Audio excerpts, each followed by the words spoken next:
Hi to all my subscribers and stitching friends. I'm working today on this Heaven and Earth design, which is called Riverwalk Charm, and it's a very pleasant sort of summer landscape picture. Really lovely scenery with the lovely sun hitting the buildings and a beautiful river and a bridge. It's a really lovely picture to cross stitch, and I've done about a page and a half, more or less, not very much. And today I'm working in rows. As you can see, I'm doing a parking method, and I'm working 20 stitches by 20 stitches. That's what I've been doing currently. Today I'm going to be working on just a 10 by 10 inch square. So it's looking really nice at the moment. I do find it gets a bit crazy when there's a lot of confetti, and that means that you get a lot of these parked threads in quite a lot of the holes, so it's fairly awkward. But I'm taking my time and I don't want to rush through it, and I find that even though there is a bit of difficulty with having these threads at the front, it kind of makes up for it in other ways. I tried going cross country, and I know it really works well for some people, but then it just made me anxious seeing all the little gaps, and then I was missing stitches. And this way I find that it's much easier to see all the stitches that you have and haven't done, basically, and it keeps it sort of neat and tidy as well. So, you know, whatever floats your boat, I think that's the best way to look at it. So today I'm going to work on this square here. I have a waist knot here, which I think I can cut now, because I think this waist knot belongs to a thread much higher up. And that's it, gone. And what I do is I'll move these threads out of the way so that I can see what I'm doing. And then we're good to go. So I'm working from a left to right, right to left fashion. And it's going pretty well so far, as long as I remember which way I'm going. Otherwise I tend to park threads in the wrong places, and that's never a very good thing to do.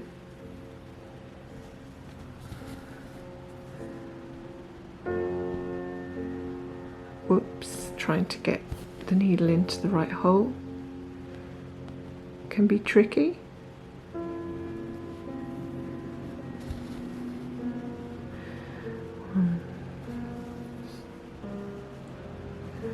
So this is a regular chart, which means that it's fairly big, it's not a mini. And I was under the impression that a regular chart did not have too much confetti, but I think I was wrong. I think that actually just depends on the chart, because looking at this one and seeing the design and all the flowers and everything that it has, and all the amounts of detail, I mean, there's a huge amount of detail in it. I think we can establish that it does indeed have quite a lot of confetti. So when you go to buy a chart like this, I think it's always a good idea to take that into account. So look at it closely and see the detail that it has. And if there's a lot of detail, then you know that you're up for a lot of switching threads. I think that may be something people overlook, and they might look at a design and it really appeals to them, but they're not really thinking about the logistics or the practicalities of doing that design. I think that thread is finished now, so I'm just going to stick it over here because I don't want to mess around.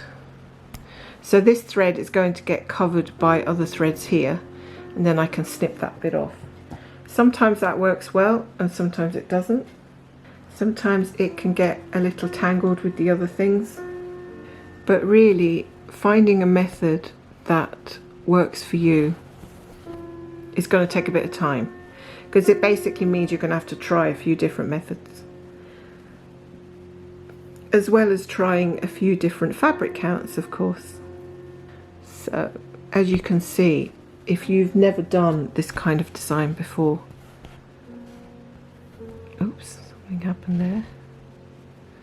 Where did you come from, my friend? You're not supposed to be hitchhiking onto my other stitches.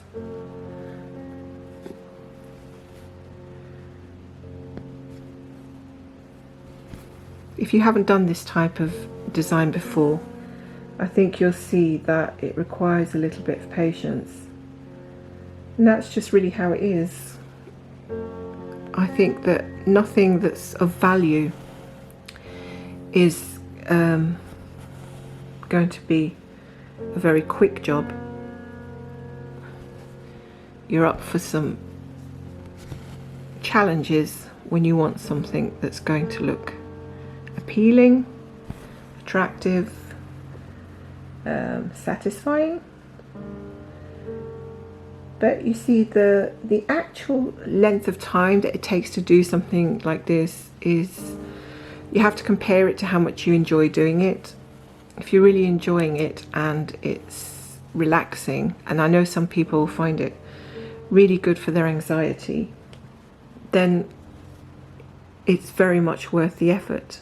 Now I'm going to do a loop start at the front of this so you can watch how this goes. So I have doubled my thread, and there is the loop at the end. You can see the loop hanging there, and I'm going to push through the front.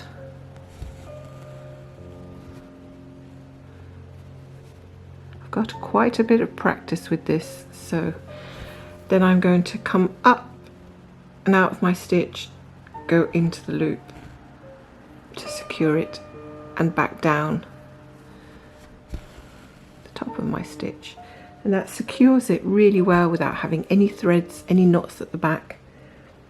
It works pretty good. So a lot of the time, this parking thing, when you've got a lot of confetti like this, you're going to find yourself parking a lot underneath these threads all over the place basically, so you're going to have to be prepared to do a lot of pushing these threads aside. So where am I parking this? 2, 3. I think it's in here. 2, 3, 4. Plus, have good counting skills. Sometimes you need good counting skills. And basically, distractions can mean game over. So try to have a calmer atmosphere when you're doing a lot of counting like this. Because honestly, if the whole family is going nuts, or there's the doorbell going, or you're expecting deliveries, anything at all basically, it's going to be pretty manic and difficult to concentrate, and you're bound to make a lot of mistakes. Is that my last stitch there? That is my last stitch, so it's one from the last stitch. So there, I've done 10 stitches and I've hardly paid a lot of attention, so it wouldn't surprise me now if I'm going to end up with the wrong thread parked. It's worth taking those extra few seconds to check where you park, because many times I've spent 20 minutes trying to figure out where I was supposed to have parked. Oh, this one's all the way down here. So I will carry a thread right down to the bottom as far as about 20 stitches. No, that goes in there. And the good thing with Pattern Keeper is that you can actually mark off your parked threads, so you know exactly where you've parked them. Now I'm to remember that I'm working from left to right, because the way I've parked my threads is that I can pick them up in the right place. It gets a bit technical actually, because if you're working in rows like this, and say for instance you're going along this row, you have to remember that you're coming back from right to left on the next row.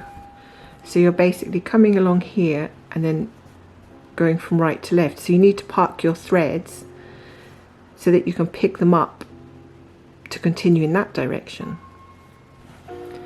That can be a bit tricky when you've got one stitch colour at one end and the same stitch colour at the other end, and then you think, oh well, even though my stitch is here, I need to park it over here because I'm going in a different direction.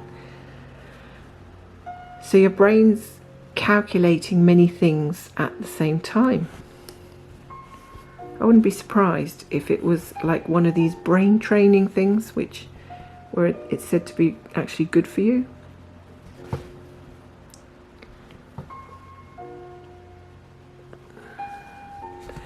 Because just remember that when you're doing cross country as well, you're also doing a lot of counting, probably even more so. So it takes a while it actually even takes a while to get in the flow, especially if you come to it and you're tired or something, or you've just been concentrating on something completely different. And you come to it to do this, and then you need to sort of clear your brain a bit. So I am using fairly long threads. I'm not worried about them tangling up, because they might look like they're getting into a tangle, but they're actually not. They're actually really good for not tangling up. There's my loop start again. I try to do the loop start as many times as I can. So there's a short little thread, and they can be a bit awkward as well. I don't like to waste them too much. That one doesn't want to thread itself. Sometimes these little buggers are so resistant to being threaded.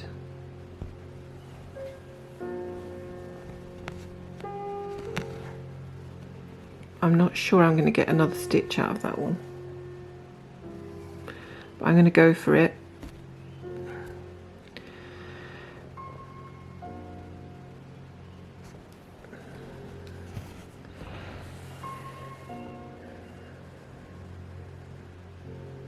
And I feel like once I've done a row, I start to pick up the pace a little bit, but then that will also depend on how well it's going. And this one's parked down here. I've got pretty good at doing things with one hand. I didn't mean that to sound terrible. So if you're not sure where you've parked something, the easiest thing to do is to double check the thread with the colour.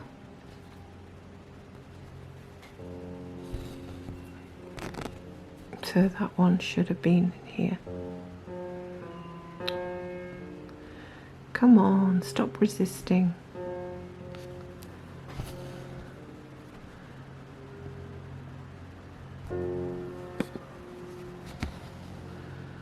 Right, then that should be. So I should really have parked in a different place, but now we're back on track.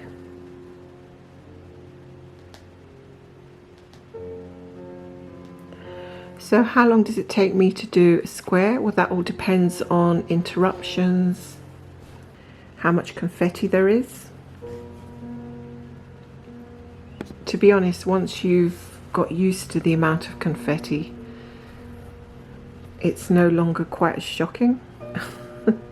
It's just something that you think, oh, okay, we're back to this again. It isn't such a huge deal. And I can see that I'm doing these balcony railings. The other thing you can do is you can have your threads all prepared for that particular square. So before you actually do the square, just look up all the colours you need and just put them to one side so that you don't have to root around in your box or whatever it is. That makes things go a little bit quicker. So every little thing you do can shave a few seconds off your stitching time. It can make it quicker. So if you're worried about, you're not sure which direction you're going in, when you finish, maybe do the first stitch of the next row and then you'll remember which direction you're heading. I actually like that it takes time and that it's slow and steady, because, you know, the rest of life can seem so impatient. Like when you have to get things done, you have to get things done and you've got no choice. But with cross stitch, there's always the choice of doing something at a slower pace, the choice of not doing it. So you've always got the choice with cross stitch as to whether you want to do it fast or slow. And I think that's a nice thing, that everything is in your control. I think that is one of the greatest things in relieving anxiety. I think I get anxious when things happen randomly that I have no control over and they make me stressed. So to do something that I do have control over, that I know exactly what the outcome is going to be, that there are no predictions, that I know what I'm faced with, that's why I think it relieves anxiety.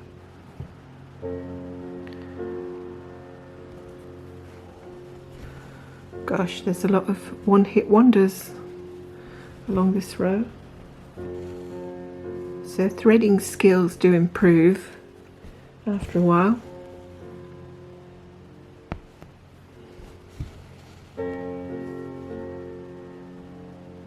So which of my charts do I prefer to do? Well, I like doing both for different reasons.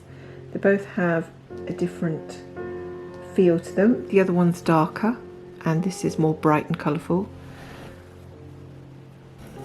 So ironically, when I'm feeling moody or a little bit low, I will automatically pick up the darker one, and when I'm feeling cheerful, I will pick up this one. I'm sure psychologists out there will know a bit more about that and how that works. So I think it's time for a nice cup of coffee, maybe a biscuit, maybe two, and then I'll come back to this later. So I hope you have a good day wherever you're watching from, and thank you for watching once again.